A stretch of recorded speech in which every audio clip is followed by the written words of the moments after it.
I'm Robert Nissen, Research Fellow at the Tasmanian Institute of Agriculture and University of Tasmania. The market entry strategy used by businesses for products is either indirect or direct. If you use an indirect strategy, you sell your products or product directly to end users. Your exports are not handled directly by you, the producer, but your products or product is handled through intermediaries such as agents, export management, and trading companies. When you sell directly to end users, you eliminate the middleman, making it easier to customize and your market entry strategy to reflect the market conditions you may face. Sales can be made directly between you and the end users, or they can be made through local sales representatives who promote your product and or your service without taking ownership. These two strategies are the most common used. If your firm or business needs to expand, the following strategies can also be used for exporting your product. Incremental entry enables your firm to gain experience and measure the pace by moving into one market.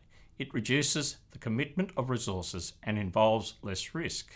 However, your competitors may copy your approach or product by simultaneously entering other markets.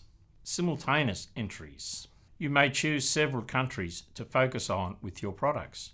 Your firm gains experience rapidly and creates economies of scale and may preempt potential competitors from entering your market. Concentrated approach. You may focus on a limited number of markets. Your resources are concentrated on those markets. This creates economies of scale, reduces operating risks and costs by acquiring experience. Diversified strategy.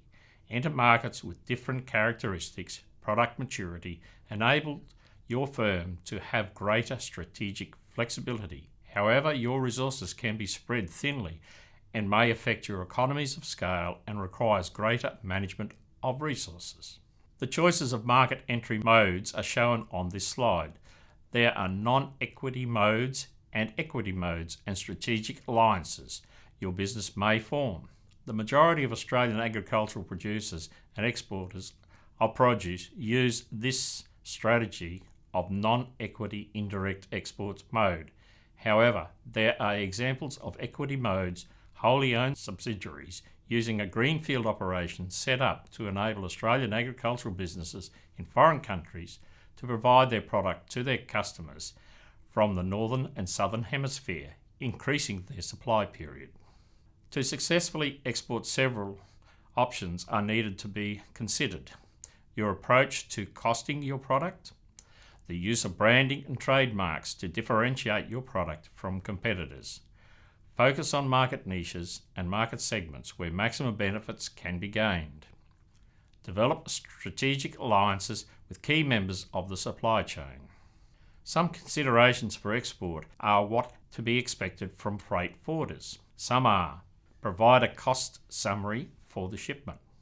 Provide cost comparisons between shipment methods. Obtain shipping space which will allow the delivery date to be met. Prepare all export shipping and commercial documentation. Provide packing recommendations. Deliver goods to shipping terminal. Be responsible for ensuring delivery according to the terms of the agreement. Export planning also means you need to be aware of the documentation which may require the sea and air freight. This includes negotiation of an order, processing the order, export receivable documentation, export shipment, dispatch instructions. Indicated in the lower are some of the export documentation required when exporting. In addition, you may be aware of how to finance the exports and get paid. Your business may ask an importer for prepayment, open an account or have a document collection, or a letter of credit. Australian banks provide many financial methods to assist exporters.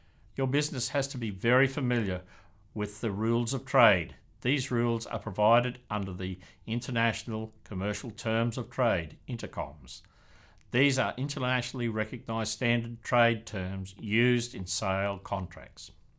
They're used to make sure buyer and seller know Who is responsible for the cost of transporting the goods, including insurance, taxes, and duties? Where the goods should be picked up from and transported to?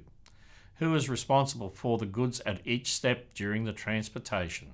In this week's lecture clip, we have looked at market entry strategy for exporting, market and company expansion strategies, choices in market entry modes, success to exporting horticultural products, export planning consideration, freight forwarders, documentation requirements, finance for exporting, and Incoterms.